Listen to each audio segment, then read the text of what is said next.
Good evening and happy Sunday. You are tuned into the UpSet podcast. Today, we're talking about everything Thanksgiving. Coming up next.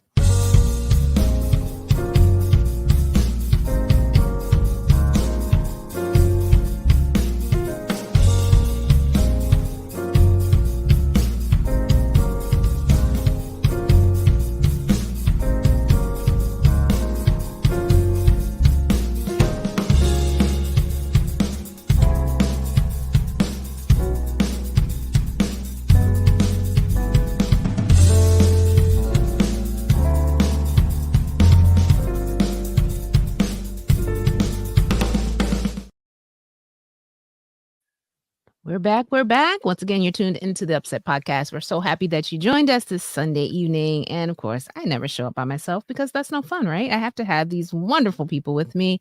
Hello, guys. Hey. Hello there. Hey Sunday. Guys, one day, the next time she does that, where she says, "I never come alone," let's all disappear. That was Stop our cams at one time. Just I know, right? Just Oh, no. That would be see horrible. what she does then. I want GP, who to are you looking at, GP? My 2-year-old daughter's right here next to me, so I'm just making sure she's okay. Gotcha. He says that like he has a 3-year-old daughter and a 6-year-old daughter and an 8-year-old daughter. Do you have a 3-year-old daughter, a 6-year-old daughter? No, Not yet. right? Oh, go ahead, man. Speaks with intentionality. Yeah.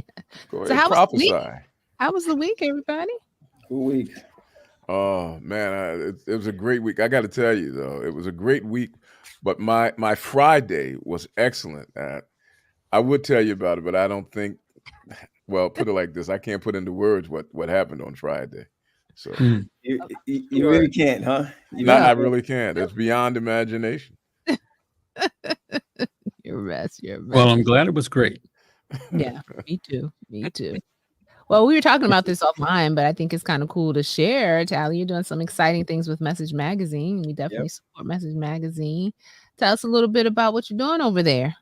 You know, first of all, one of the people I respected and appreciated more than anybody was Paul Monk. I worked with Paul Monk when he was youth director here at the conference, and I've always loved Message Magazine. Of course, he became the editor, and now his daughter Carmela is the editor. And she had talked to me about doing something, but make a long story short, I'm doing a podcast on Friday evenings. It appears every Friday evening. It's called The Rest of Your Story. What it does is it uses the Sabbath as a lens to help us to understand what Christianity and what godliness is all about. Right. It's, the Sabbath was the first thing given to humankind on their first day, which was God's seventh day, and God gave to them something that they had not earned, which is what Christianity is all about, God giving to us what we don't earn. And so we use Sabbath as a lens. So I do that podcast, and it appears every Friday. But then Carmela said, we'd like for you to do a live talk show so that people, if they have questions, can talk to you. So on Tuesday, we do The Rest of Your Story Talk Back Tuesdays at 8 o'clock with Linda Anderson, who's the dean at Pine Forge Academy. Yeah.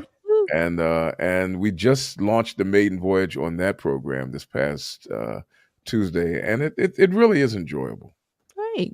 We're happy for you, and we want to make sure all of our listeners tune in over there as well. Of course, it's archived on Message Magazine's Facebook and YouTube, I believe.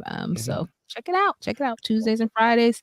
If you just can't get enough of Tally, Tuesdays, Fridays, Sundays. There are many churches who can show you how to get enough of Tally. Trust me. But I'm indebted to the UpSet podcast for the opportunities that it affords me to do these things. We're humbled that we could be used as an instrument. And I'm humbled to be used as a tool. Yeah, or something else. So, how are you guys enjoying this cooler weather? I feel like we're now starting to feel like cooler. You said cooler weather? Cooler. It's been cooler here to me. No, last Tuesday was very warm. Yeah, it was. Last Thursday rather was very warm. Okay. I just think that winter is just going to. I feel like winter is like hiding behind the wall and then one day we're going to go by and it's going to smack the living daylights out of us. Yep. I'm ready for it. I hope it comes with snow because Really? They said they got a couple of. They said they got the almanac shows that it's gonna drop. Like we're gonna get a couple of good snow coming through. Yeah, we didn't last year. But I like snow. Me too. I'm like, what's the point of winter if there's no snow? Like, I don't get it. Tally, what's wrong? Because snow, man. That first of all, it makes you slip, slide, and it's cold. See, you know what it is, Charles. Neither one of them is old enough yet to know what it's like when old bones get cold. You know. That's what blankets are for. Or growing up in Philadelphia.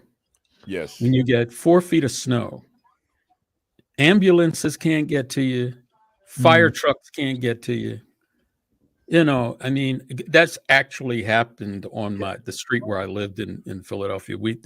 Our 2 neighbors, you know, next to us, I believe she either had a heart attack or something. No. And rescue squad, they only were able to get their vehicle close enough, and then they had to walk another block and a half to get to her. Of course, and by then she had passed. But I mean, snow is wonderful. It's great. Guys, it's enchanting and all, but for a city, it paralyzes you. The expression, the Black radical expression, "burn, baby, burn," actually came from Philadelphia, when fire trucks couldn't get through to reach you, and they would just, when you would call them, they would just say, "Burn, baby, burn."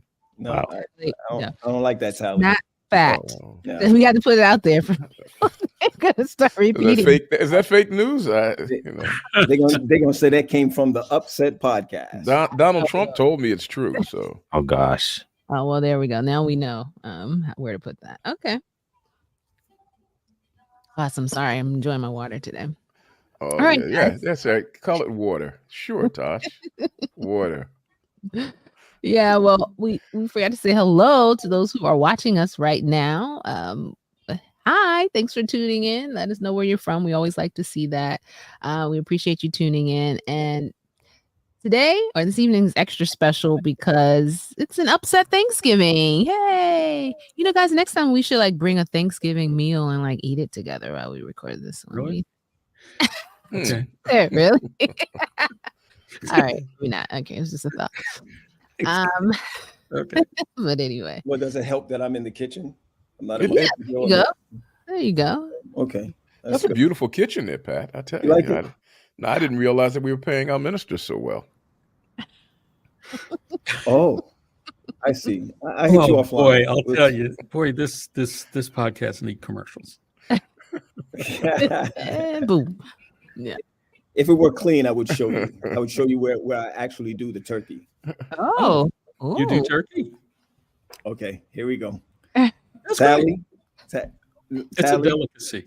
Where I actually fry the turkey. Oh, got you. Oh, you do deep fried turkey? Yeah. Oh, okay. Yeah. Okay.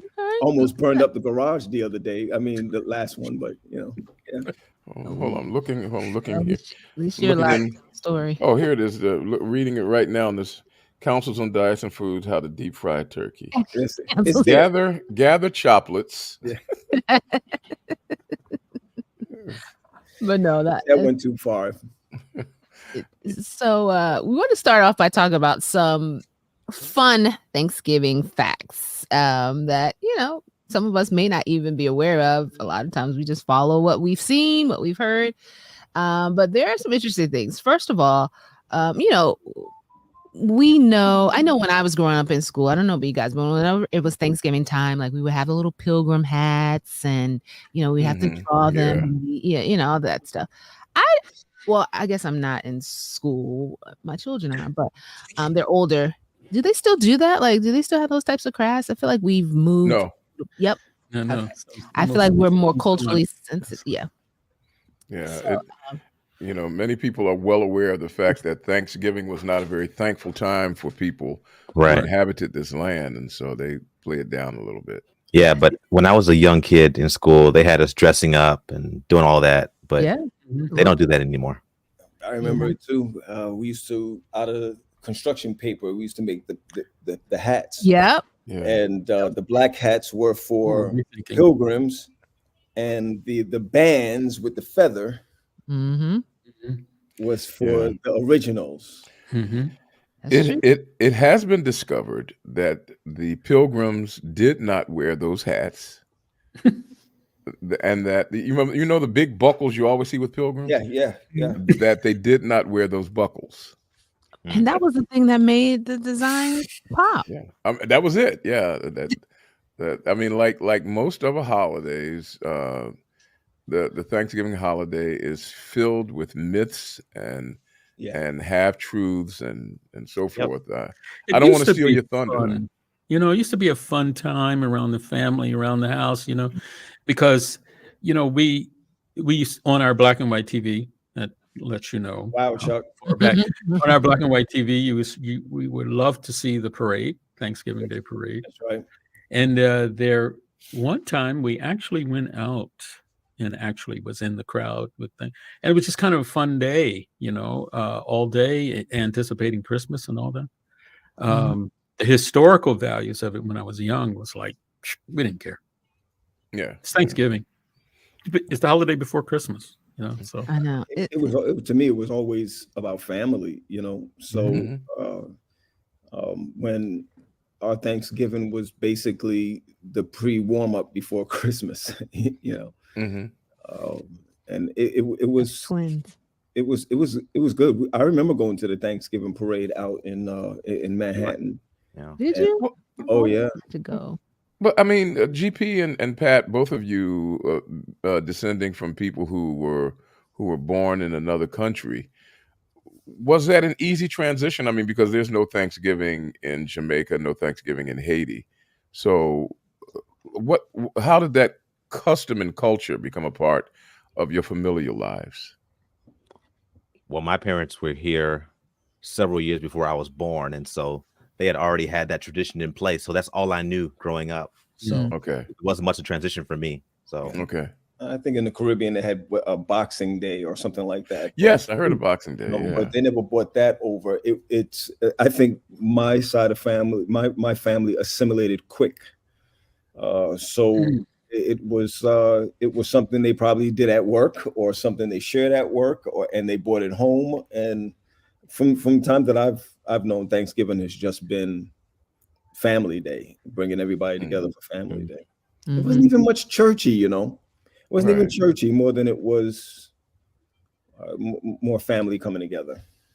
Yeah. Well, on the flip side, family coming together, sometimes there was family you wish didn't come together. I know, right? Show up at Thanksgiving and that's it. Drunk uncle. See you next year. Yeah. Now that I agree with. Once Uncle Horace showed up, you knew that it was going to be on. I mean, because he was going to say something to cousin Sarah, and you know. Yeah, it seems like every family has got at least one, just one that comes and you know, it's like you know, and they say put the kids at the little table, because I was victimized by that as well. I was a little kid. You got to sit at the little table. Okay. 10 points for 10 points for anyone who can come up with the actual year that the first Thanksgiving took place. 1621. Ladies and gentlemen, give that woman a turkey. You know, most people say 1620 because that's when they arrived, but 1621 was the year that it actually took place. All right, Tasha. 20 points. If you can name the indigenous tribe that actually participated in the first Thanksgiving dinner. I don't know if I pronounce it right. What is it, Pat? Say it. I had it up here. I lost it. Started with a power. Go ahead. Wampanoag? The Wampanoags. Yeah, there you go. You guys, smart people. I tell That's you. 30 points for her. It is. I mean, it is. Did she get cranberries? What? What they actually was the first version of Homeland Security. I like that. Yeah. So I was reading too. You know, in addition to, I think they're estimating about 90 of those from the Wampanoag tribe, but and 50 pilgrims. So it's like, I don't know, like visually, like when I think about the story, like growing up, I imagined there being more pilgrims than and I don't know why I would think, but because so much focus was placed on the pilgrims. But they also say that they believe that at that first Thanksgiving, that only 5 women were present. Why do we think? Why is that? Do we know? Like, well, somebody had to cook. Wow, Valley. You guys get him in the chat. Don't get on us. Where's Marlena? I wish Marlena was here right now. Just get you for that. She would. You know something. Thinking about the culture even back then, you know, religiously, especially because they came over with some type of religious. They came over with some religious fury. Maybe they didn't. Maybe they considered the bringing everyone together as a religious thing, and they were not. Maybe they were not allowed. Well, one of the things that had happened is that, remember, the trip to America was an arduous trip. Oh, sure, right. Not a lot of women made that trip, and so. And the women who could endure the rigors of that trip and get here found out that your swipe right status. Once you got to America and you were only one of 5, you went from a 6 to a 10.5 because you were in great demand here, and so.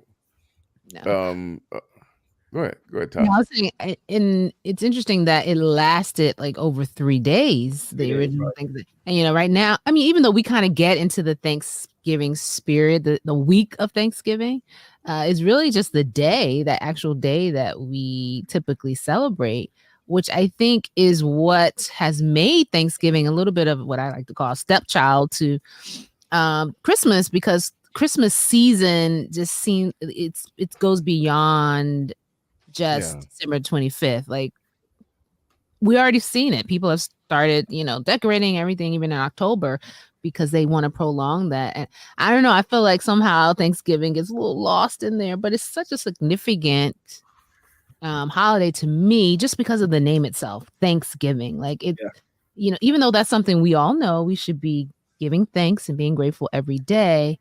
Just that having that emphasis where everyone at the same time is in that mindset of being grateful, I think is a big deal.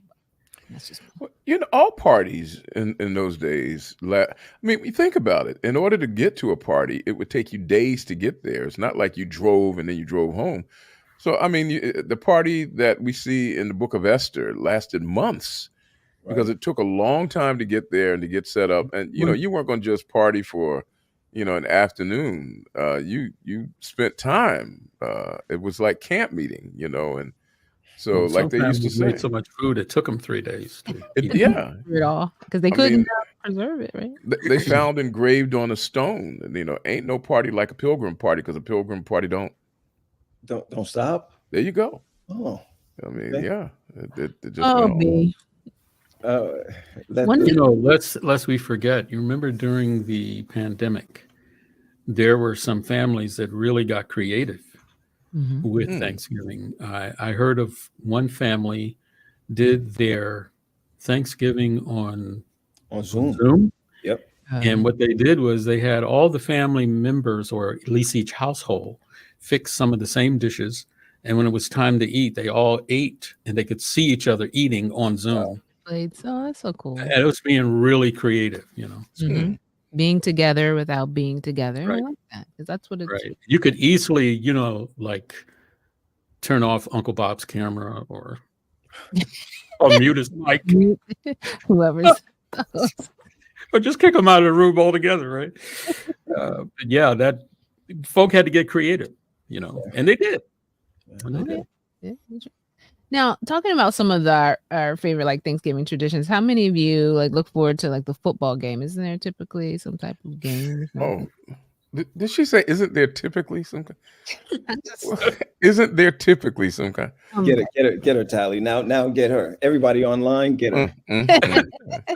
Have you never read the 11th commandment? Thou shalt watch football on Thanksgiving. Yeah, it's like one of those things.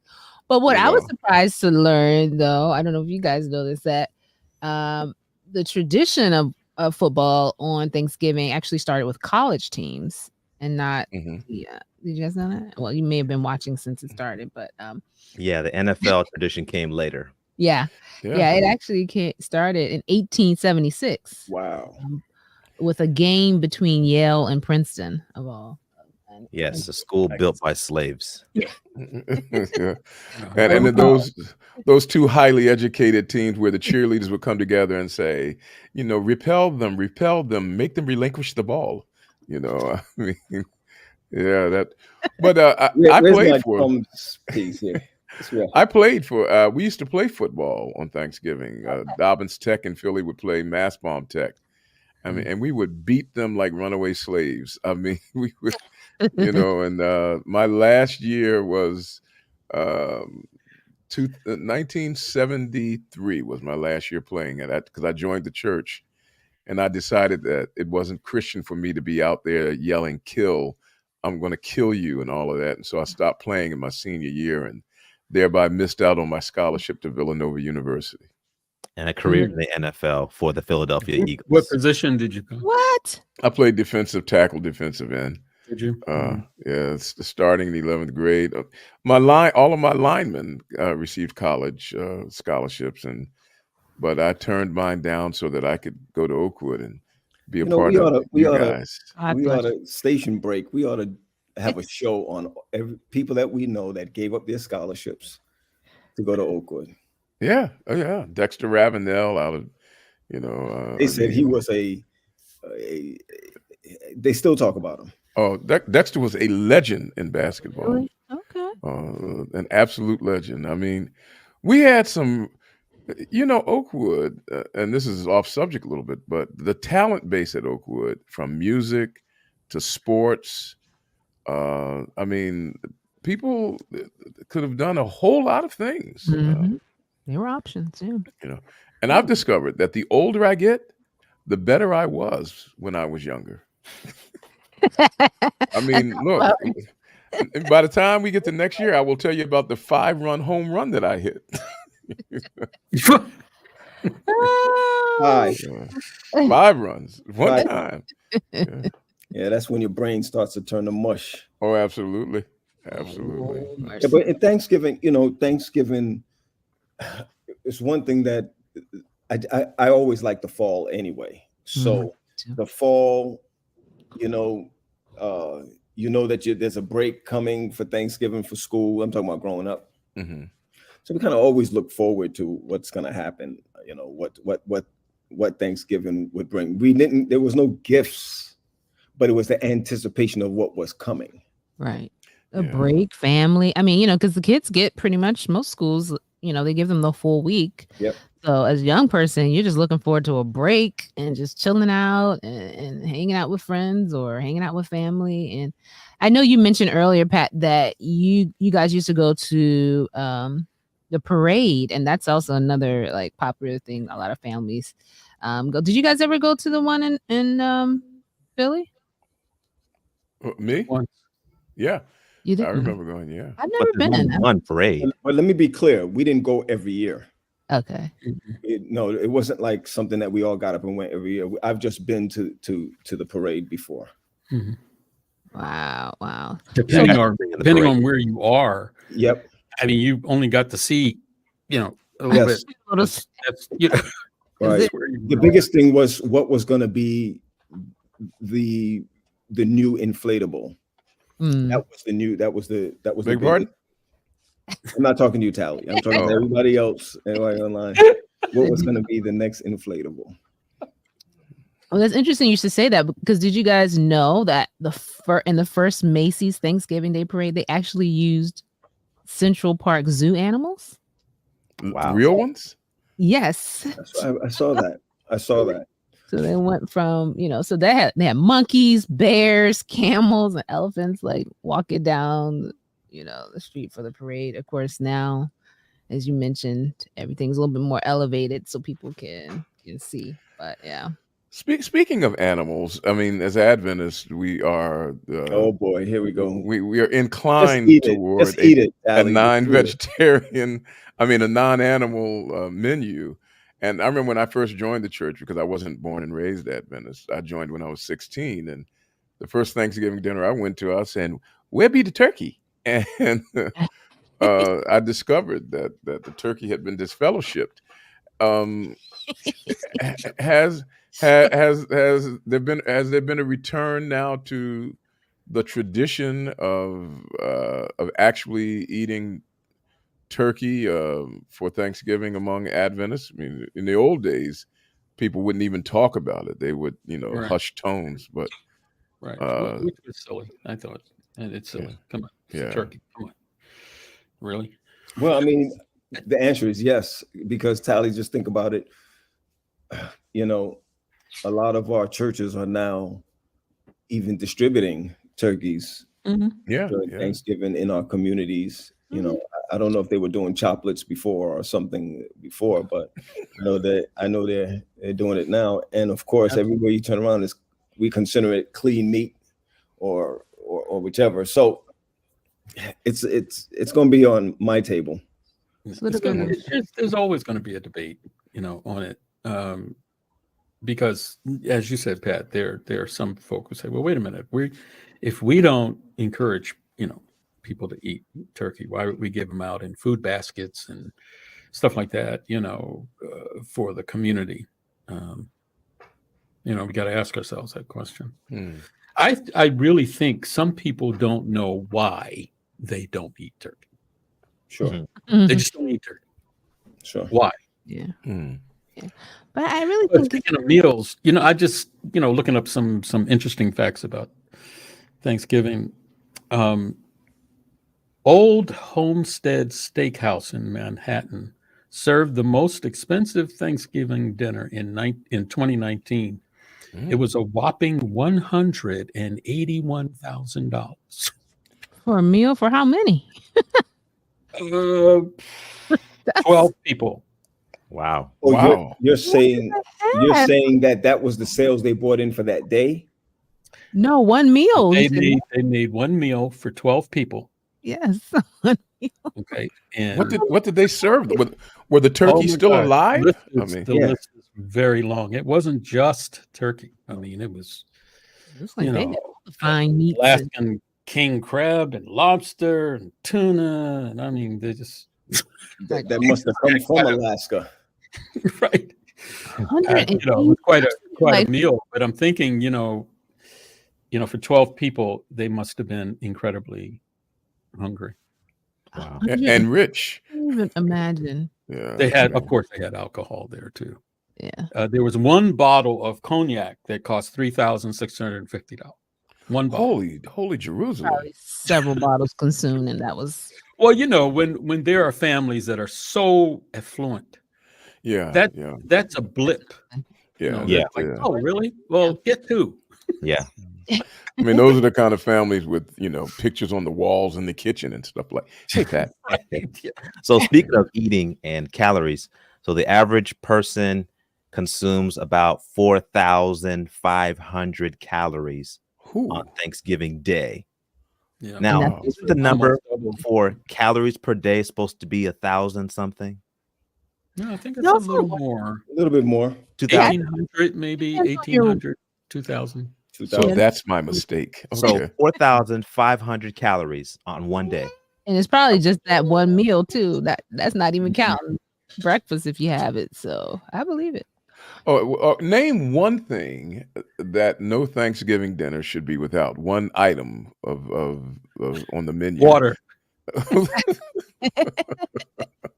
I feel like I have like a trio that has to be there. Like I can't. All right, name three items that must be a part of any Thanksgiving. I gotta have my mac and cheese. I gotta have my yams or sweet potatoes, whatever you want to call them, and I have to have collard greens. Those three are my staple sides. I gotta have. Okay, those. You don't have to have turkey.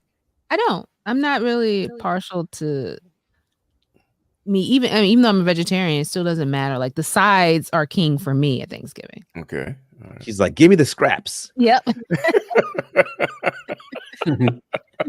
Scraps and sauce. Scraps and sauce. Scraps. A scrappy do. Okay. Pat, what name 3 items that has to be on the menu? Collard greens, definitely collard greens. Cranberry from the can. Do you like it with the berries, or you like just the jellied? No, the jelly, not with the berries in it. Really? I don't like the texture. And rice and peas. Oh, yeah, okay. All right. Okay. Not peas and rice. Rice and peas. And someone's gonna say, go ahead in the chat, wherever you're from. It's rice and peas. Yeah, rice and peas. I learned that at West Philadelphia Church. Thank you. It is rice and peas. There's a difference. But that turkey. I'm sorry. Go ahead. I know you was asking for what you wanted what needed to be on the plate, on the table. Charles? I have to agree with Latasha on at least 2 items: the greens and the sweet potatoes. But I have to insist on salmon. That's the traditional Thanksgiving salmon. Wild caught, of course. All right. Not caged, but wild caught. Go ahead, you Whole Foods aficionado, you. I just had a picture of this salmon wearing a lampshade, snapping its fingers with a drink in his hand. Ooh, that one's wild caught right there. Well, there's a reason for it. Of course, there's farmed or caged, farmed salmon, but caged salmon. Wild salmon is more natural. Yeah. But it's good too, omega-3. That famous Thanksgiving song, "You Make Me Feel Like a Natural Salmon." I remember that Aretha Franklin sang that song with gusto. GP, what 3 things? I just need either vegetarian meatloaf or dinner roast baptized in cranberry sauce, that cranberry. and some greens, and I'll be good. With the berries in the or just the jelly? Just the jelly sauce. Yeah, I'm sorry. That's you Philistines. Baptize all of it in sauce. If the macaroni gets wet, praise the Lord. If the rice gets wet, praise the Lord. I mean, cranberry sauce is not cranberry sauce without cranberries in it. Hence the name cranberry sauce. There should be a berry somewhere in the zip code. I didn't say pulp. I said sauce. What about the desserts? Blueberry pie. Blueberry pie. Sweet potato pie. Sweet potato pie. Apple pie. Just give me pie. LaBelle pie. I don't care. A large part of my family is white now, and it wasn't growing up, but I remember they brought out, and I'm wait, this sweet potato pie tastes funny. That's pumpkin pie, and I'm like, no pumpkin though. I've had some good pumpkin pie that made me. Oh yeah, it is excellent, but when your mouth is expecting sweet tea, right. and pumpkin comes in wearing a fake mustache. you have some comments that you make. You have to. Sally, do you have potato salad with raisins in it at your table? It's like an unpardonable food sin.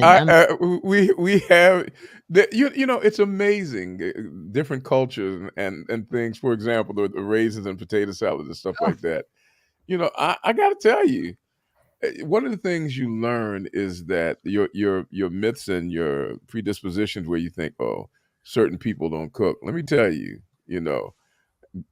having white family members now, they throw down. I mean, they absolutely throw down. And of course, being at West Church where my culinary appreciation was elevated to the Caribbean side of things. Oh, Lord have mercy. But here's something that we're having, and if you can pull up that image for us, Tasha. Okay. I just discovered this company. We're having this for our Thanksgiving table. Both of those are vegetarian items, but produced by a company called Juicy Marbles that I just heard about. Those are bone-in ribs, all vegetarian. Even the bones themselves are actually edible. They have a different texture, but they're edible, and so. They will be arriving tomorrow, and I will be able to. I'll let you guys know what I've never tasted them before. That's their prime cut We gotta hear it. filet. That Well, marbled. you've just changed the meal plan for a lot of families right now. We're gonna be going, you know what? Ditch the turkey, even the veggie turkey. Yeah. I mean, you can when you cook that prime rib. I've seen it cooked. It really it has that sinewy texture of prime of filet mignon or something like that, and that marbled look. Those are all vegetarian, and I'm really looking forward fake to fat. it. Yeah, the fake marbling, which, and incidentally, what you see here on me, this is all fake fat. This isn't real. I use this fake covering on my body to reduce the level of seduction that my rippling muscles might otherwise create in people. So yes, it's fake. Oh wow! The name just kills me. Juicy marbles. I'm just like, I get it now that I see that looks like marbles, like the marble, like a marble fit, like the marbling of the fat in that's. Are you either of you familiar with real meat eaters judge the quality of their steak by how much the marble? marbling? Yeah. Are you familiar with Wagyu beef? Wagyu, one type of Wagyu beef is Kobe beef. Wagyu beef is known by the intensity of the marbling. The meat is suffused with fat, but it's a different. Wagyu beef is like for a pound, it costs about $100 a pound. Yikes! And it is the fat in those cows and Wagyu beef is actually not only highly digestible, but it is very similar to olive oil. It decreases your cholesterol.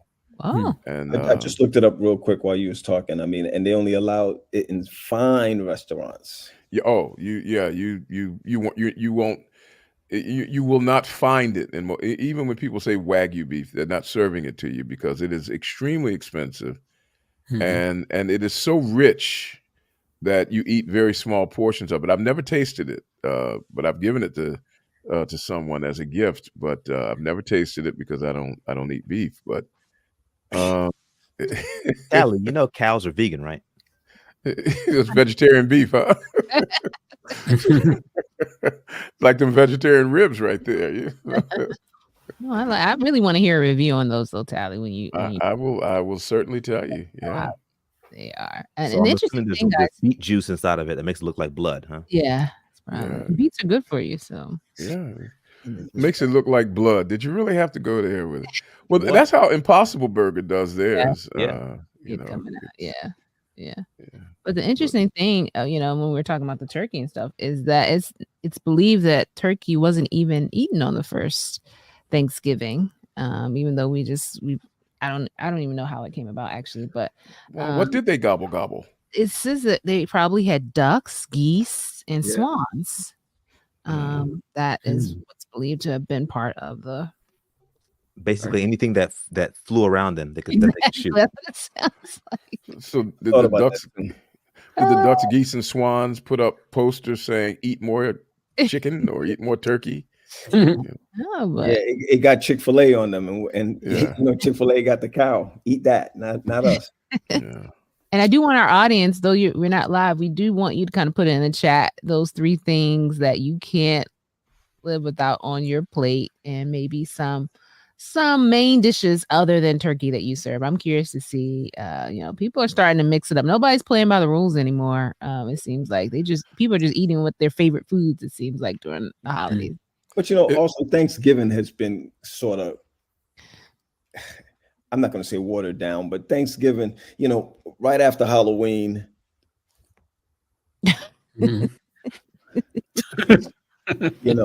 It's like right after Christmas, the harvest party. It just hops over to Christmas. Like Thanksgiving is not even there.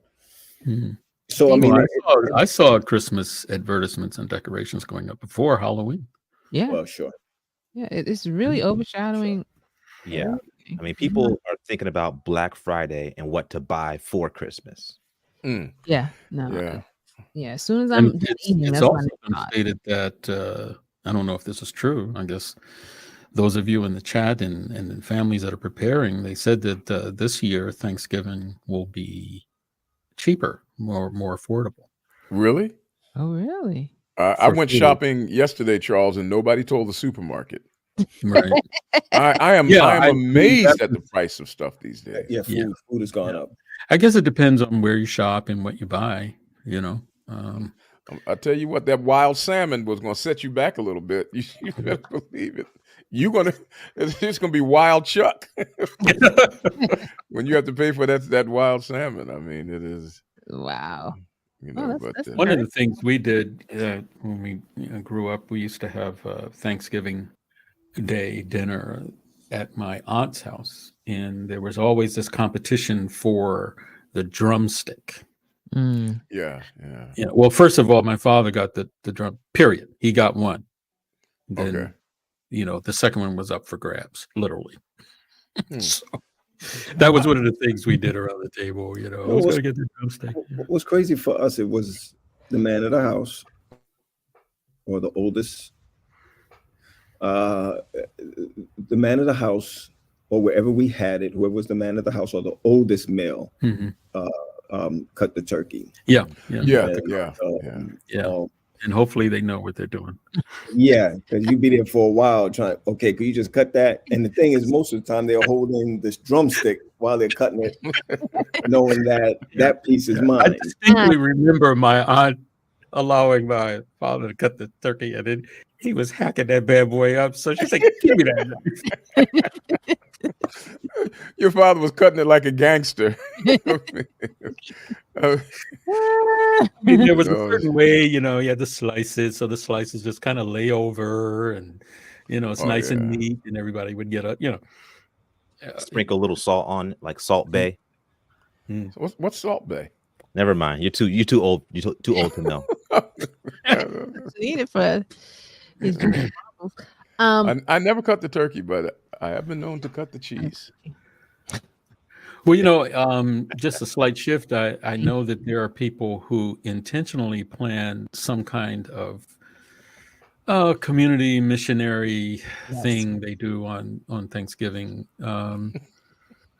I knew of a couple of individuals that they would intentionally go to the homeless areas of the city. That's right. And try to provide, some food on that day and help out in other ways. But I'll tell you, there are sections of Philadelphia you would not believe your eyes. Literally, people living on the street. Oh, you mean like in Kensington, Chuck? Yes. Yeah, man. If you ever drive through Kensington, Philadelphia, I mean, it's horrifying. It almost looks like a movie. That this can't be real. It does. It looks like a thriller video. It is. Yeah, absolutely. And people think that is something, but every day in that area, every day, it is an actual hellscape. It is unbelievable the level of deprivation that you witness. There's a guy who does he has a YouTube channel, and it's one of the things he does. He just films Kensington. Yeah. If you go to YouTube and just type in Kensington, Philadelphia, or whatever, you'll see some of their videos. They're not very long, but he would just take cell phone videos, walk through the neighborhoods, and the kind of stuff you see is incredibly terrible. I still struggle with homelessness being so rampant. It's just, I just don't understand. I mean, we have so many empty building spaces. It's like it doesn't equate. Like, what is missing? Just don't want to. That's true. That's what I get where you're coming from, Latasha. I know that there's it's kind of like, wow, but you can literally provide for them, and they'll leave out the next 2-3 days. Yeah. There are some. One time, many years ago, I had an opportunity to help out, a person that was on the street by himself. They're asking for money, and I told him and said, "Hey, look, I'll help you out. I'll go buy you a meal, and we'll go and sit together and eat the meal, as opposed to me giving you, $20 or whatever, $10 or whatever." And he accepted it. He said, "Oh, okay, let's do it." And he went, and he truly was hungry and needed a meal. Yeah. Now, there's some people who say, "I'm not going to give this guy any money. All he's going to do is, spend it on drugs or spend it on alcohol." But the holiday does give you a chance to review your own charity and your own thoughts about people who are less, have less than you do. And that part of the conversation, a lot of people get uncomfortable because the first thing they say, "Okay, yeah, well, you do all that, you feel good, it's ceremonial. Now, what do they do for the other 364 days?" Well, they do it again during Christmas. Yeah. So, Right. 3. Yeah. So if you say if you can fast and pray until Christmas, you might get another meal, huh, Tasha? I saw something online where you could buy meals for people at restaurants, or you could just buy meals and give it to them. Like they'd have tickets that you can buy meals. So you can say, okay, I want to buy 5 meals, I want to buy 10 meals, and people would just, it'll be known that you could walk in and get a Thanksgiving meal. I don't know where. I think that's a great idea. I came across an article years ago about a restaurant owner. It was in Europe, not in the United States. They had a lot of, folk in the community who, hard to feed their families, they're poor, didn't have a lot. And he had this restaurant, and he charged almost double for all of his dishes. And he said, why? He says, "I want you paying customers to come in and pay a little extra. And at 6 o'clock, the restaurant closes to you and opens to those who can't afford a meal." Wow. They were saying your meal is helping to pay for someone else's meal. And of course, the first reaction is like, "Oh, nobody's going to pay double for a meal." But when they found out why, people had no problem spending the extra money for that meal, because they knew that extra was going for a meal, for a family or an individual who, did not have. And they would actually check folk at the door. I mean, at 6 o'clock, I mean, the restaurant was closed to their regular customers. Right. And the others would come in and sit down, and they were served by, waiters and waitresses. I just thought that kind of blew me away when I said, boy, that's really being intentional. Yeah, I like, and I always applaud at restaurants who, even if they don't have like the sit down service, they partner with shelters or other places that whatever's left at the end of the day, it's given away as opposed to being tossed. Because so many people who worked in, the restaurant industry say that it's like heartbreaking to see the amount of food that goes into the trash because, I mean, legally in some cases they can't keep it because it's, older. Yeah, because of regulations. Yeah. I mean, but poverty and home and it's a complex array of elements that lead people into being home unhoused. But I remember I spent a night on the street because I wanted to experience it. Yeah. I mean, I literally spent it. It is a frightening reality for people, existing without a place to stay and not feeling secure, and it gets cold and you feel alone and rats scurry by, and it was dangerous, and I got to tell you, I'm not suggesting everybody do it, but it will give you a new perspective on what it means to be unhoused. Wow. No, I don't even want to figure that out. Yeah, it was. Some will say we're not homeless, we're houseless, because wherever we are is our home. Yeah. So we have a home. I guess it depends on how you define the words, but we're houseless. We don't have shelter, but we do have a home. And shelters can be very dangerous places. Absolutely. And so it's a complex melange of elements that lead to people being, without shelter. And the other thing now is that people who don't have food can always find it, because there are a great variety of people. I mean, West Philadelphia Church provides meals for people every Wednesday, and then there's another church down the street that provides it on Thursday, and then West Philly has this thing called the grocery window where families come in and they can shop, literally shop. They would put up shelves, and you get whatever you want, and leave, and the food was free. You can make a donation if you wanted to, but the good news in this country is that there is relief for people, but it is not always in accordance with how folks I think might feel that's one of the things our churches should seriously invest in, and that is a pantry that is open every day and supplied by donations or food companies or whatever. But I mean, on a regular basis, there are people that go to church pantries on a regular basis. That is their supermarket. They can't afford to go anywhere else. Right. And I think that's one of the things that our churches could do is invest in that, because there are food deserts. Yep, that's true. Very much so. In many of the communities of our churches. Yeah. And, in places Chester is a food desert. Yeah, they don't have a supermarket in Chester. Right. I went to visit one of our churches up in North Jersey. It was, I believe it was one of our African or Haitian churches up there. And when I drove up to the parking lot, I saw that there were like 10 tables spread out, and they had shopping bags and food on the tables. And I had asked the pastor, I said, "What are you guys getting ready to give up?" He says, "Oh no, we do this every Sabbath. We just put food out, and people drive up, take it, and walk out, take it. Yep. You know, we don't have to know who they are, what, you know. They just put the food out there, and every week they know, if I need food, I can go to this church on this day, and the food will be there." What was that address again, Chuck? I'm sorry. The address to that church again? We all may need to ride by before. Yeah, I'm retired now, and I might need to,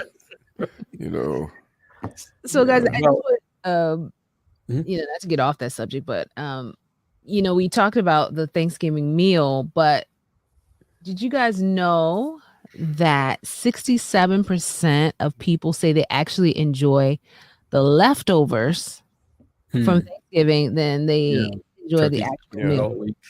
Those leftovers. I mean, because everything's had a chance to like bake in a little extra, so the seasoning, things are extra good and all that stuff. So, but I didn't like turkey, but I loved turkey salad and turkey sandwiches. And that's what people do. They take it and convert it into different things that can last. But one of the things I did not know, but it's actually the Thanksgiving leftover meal that paved the way for TV dinners. Because how people pack their little trays. That's what started the whole TV dinner craze. Okay. Who knew, right? I know that nobody said stuffing. I mean, I do like stuffing with gravy and whatever meat. I do like stuffing. Cornbread stuffing or old bread stuffing, or I like both actually. Oh. Yeah. But I like it with the cranberry sauce because I like that savory and sweet, and then the meat, I eat it together. Like I don't like it separate. Like I don't like stuffing by itself. Like I have to eat it with a little piece of the meat and then a little piece of the cranberry. So you have to make it you just said meat. You said a little piece of the meat. What do you use for meat? You said you're a vegetarian. Yeah, dude. Typically we would use your quarter, Charles. Your quarter. The turkey roll and slice it up and and put a little mushroom gravy or sometimes she talk about ham. Take a look now. Here I go. Here's the Grinch. You ever take a look at the ingredients of some of those vegetarian meatloafs and all that stuff? You look at the ingredients. Yeah, pronounced stuff that's in that ultra processed stuff. It's manufactured in the lab somewhere. It is sloth meat. Okay. Yeah. What you say? You guys look at what's in the water, all that stuff. It's like, yes, we know everything's contaminated. Coagulated aardvark. I mean, it's all sorts of stuff in there, Tosh, that you just would not dream of. That Right? Yeah. Then they tell you might as well eat big. Let alone the amount of ultra processing on those foods. Yeah. But to think that you can pick up a meatloaf, vegetarian meatloaf, knowing that the company or the manufacturer who made that made about 5 million of them at one time. and just like, Machinery, boy. yeah, Mass batches of veggie loaf. I remember one time somebody made a stuffing with oysters in it, and I didn't know until after I had accidentally tasted it. It was horrible. It was just, it was really horrible. I've heard of that. Sure, right. It was the worst thing I ever tasted. Let me test it again. Yeah. I couldn't believe how bad it was. I had to go back twice to taste it to find out, is it really this bad? No, I'm only kidding, but people put all sorts of stuff in stuffing that you would not. The name gives them permission. Stuffing, just stuff whatever you think of in there. Yeah. Now, Pat mentioned about desserts. You know, I know that we as Christians and Adventist Christians, we don't sugar and milk and dairy products and white flour are off the menu. And I remember Elder E.E. Cleveland saying one time he said, "I went to a dinner." And he said that the woman told me that this is. I told you that, Charles. Really? I mean, so do you guys take all of that? Because Elder Cleveland said no milk, no sugar, no eggs, no flour. He said he found out it wasn't no cake. I mean, but Right. do you guys have sugar and flour and all of that stuff included in your dinner? If you have a vegan at your table, they're not going to partake of those items, even if there's some items made with it. They'll ask you, was this made with eggs or was this made with? And if it is, they'll pass on foods. It's because of their allegiance to veganism. Yeah. I eat. I mean, on Thanksgiving, they say you have your cheat days or whatever. But I eat.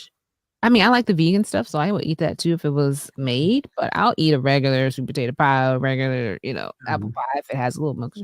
Now the key for me though is portion control. So just make sure I'm not getting extra. One helping, two helpings, three helpings. Right. Nah, I gotta.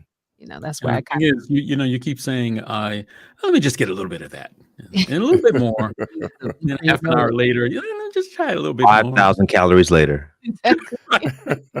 Right. And you're kind of in a coma on the couch. Hey, the game is on, but you can't stay awake.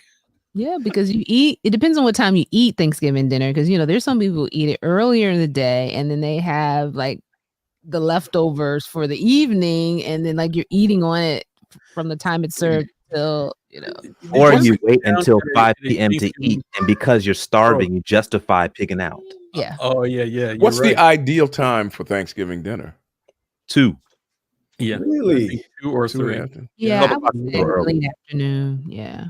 2 or 3. Okay.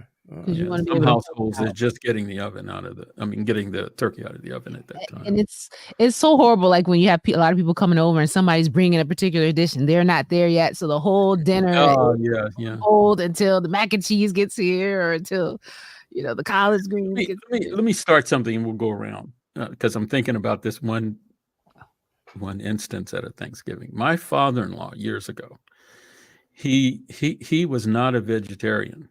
But my mother-in-law was. In fact, she was a dietitian and nutritionist. I mean, she had a PhD in it. She's like really brilliant and can cook really well and make phony food look really nice. Phony food. So, and he knew this. And he would sit down at the table and he'd say, "Beth, what is this? What is that? What's that over there?" In some homes you look at the foods and you know what it is. Oh, those are sweet potatoes. Those are but he would look at it. He said, "You got to tell me what this stuff is," because we tend to go overboard with, presentation. Oh, this looks so nice. What is it? Oh, that's a squirrel tail. It's like, what?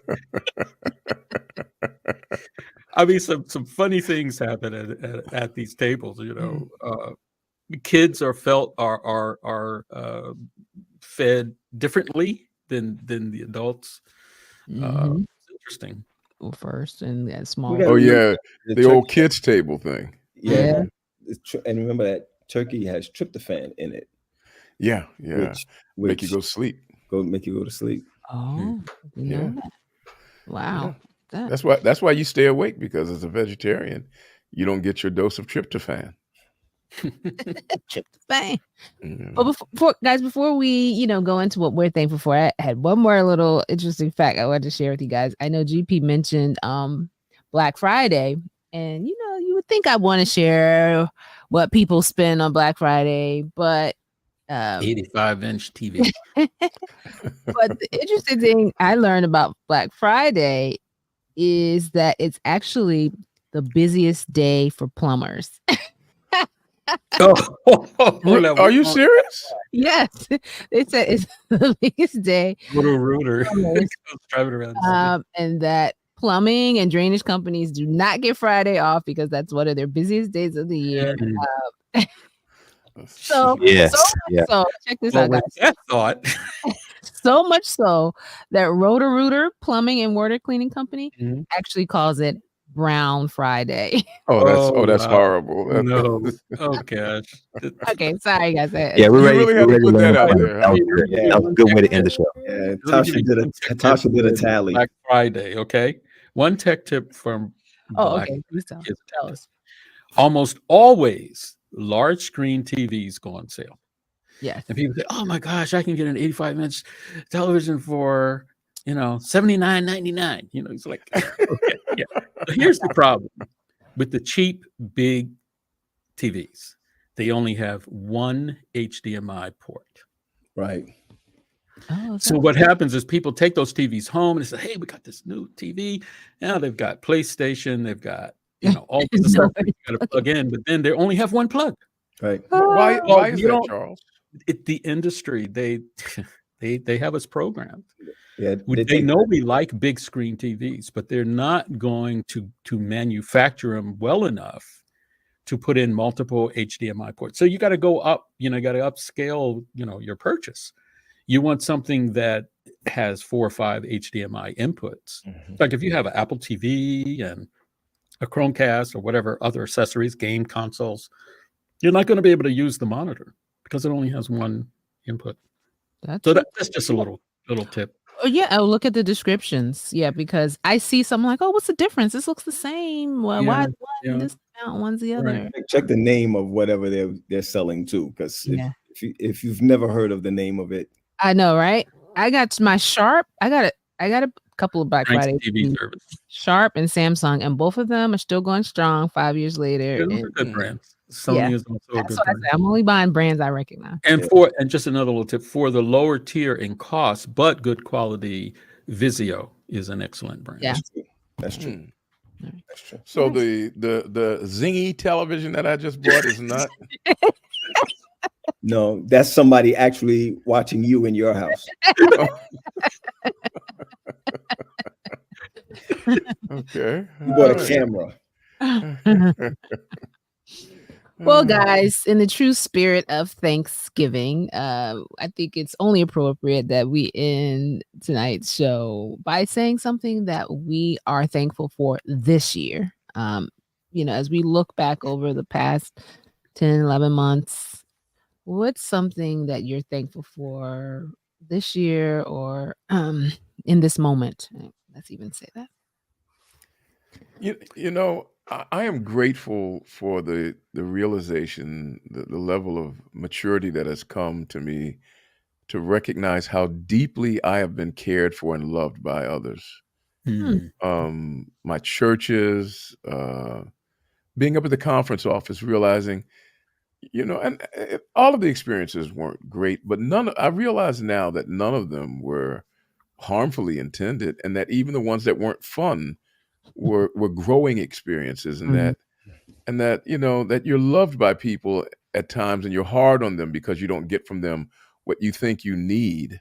But it's not because they don't love you, it's just because of what you perceive that you need that you didn't get. And once you live past it, you're able to say, you know what? I have been deeply loved and appreciated, and I'm grateful for that realization. It makes me feel rich. And rich you are. I love that. Well, for me, as it is every Thanksgiving and Christmas, I am incredibly grateful for my family. Yeah.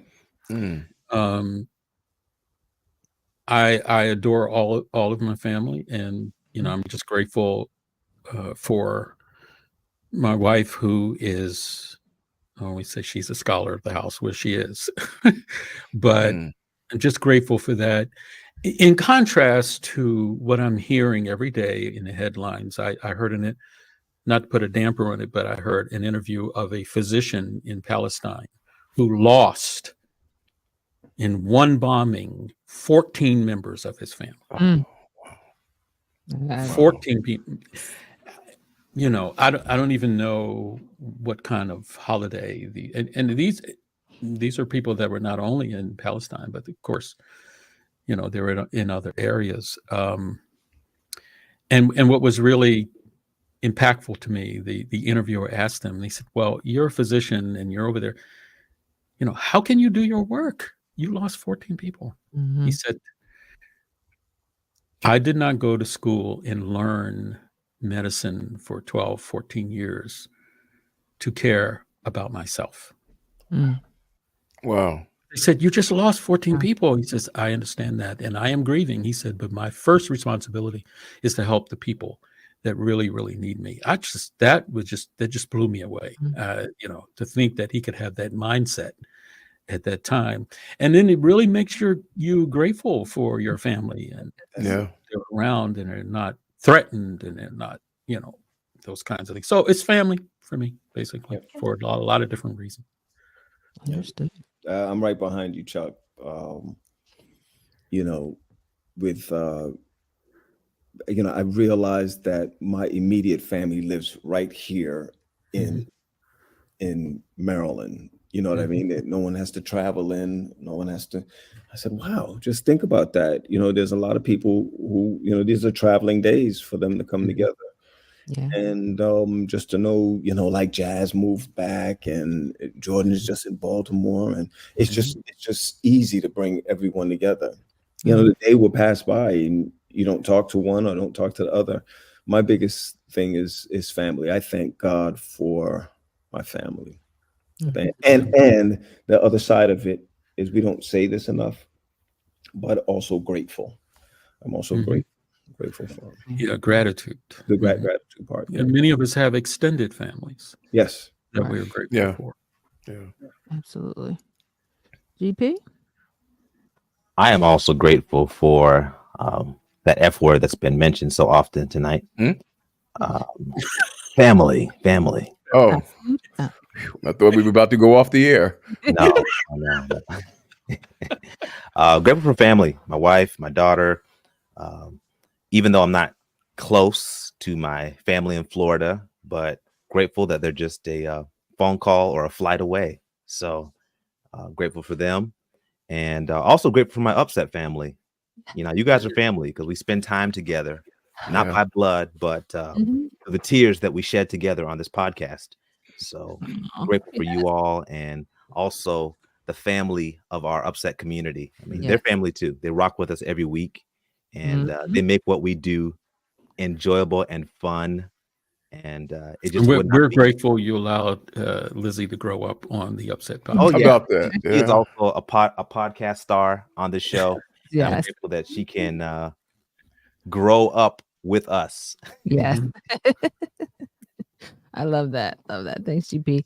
And I feel like, I'm not trying to be cliche or just follow the crowd, but I'm also grateful for my family. But I want to be a little bit more specific and say I'm really grateful for my daughters. I think at this stage of their lives, and they're 13 and 14, one about to be 15 next month, I've learned so much from them. I'm amazed by that. Like, as parents, sometimes we feel like it's our job to teach them right and steer them the right way. But I'm often surprised by how much I learn from them and how much they help me see the value in life and why certain things are more important than others. And so just want to shout out my girls. Well, you did a good job as a parent. Thanks. Yep, that's apparent. We're funny, but I also want to go along with what GP said, and I'm thankful for all of you. I mean, guys, we are going on 3 years.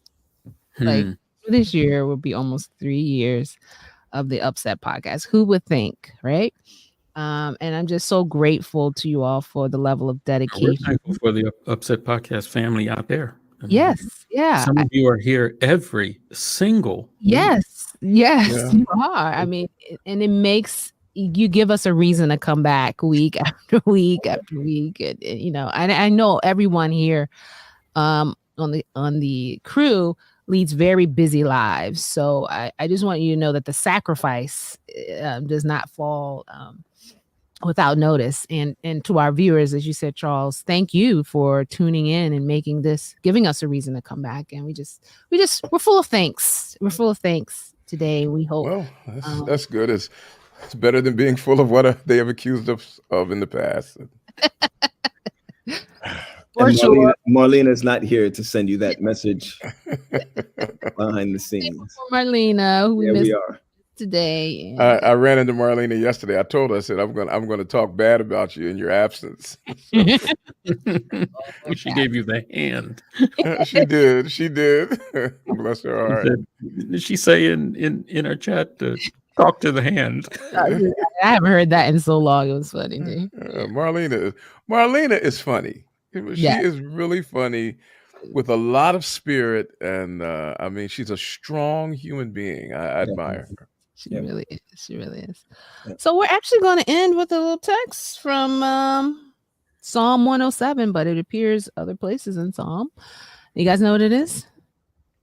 Of course. Oh, tell the people. Unto the Lord, for he is good, for his mercy endureth forever. Yes. Awesome. Let's all remember to be grateful, not just this week or, Thanksgiving, but daily, guys, Thanksgiving is kind of a reset button. Yeah. For reality. Yes. Yeah. So let's use this as a opportunity to recharge our level of gratefulness for the things that we experience every day. Right. Feel so sorry for the turkeys.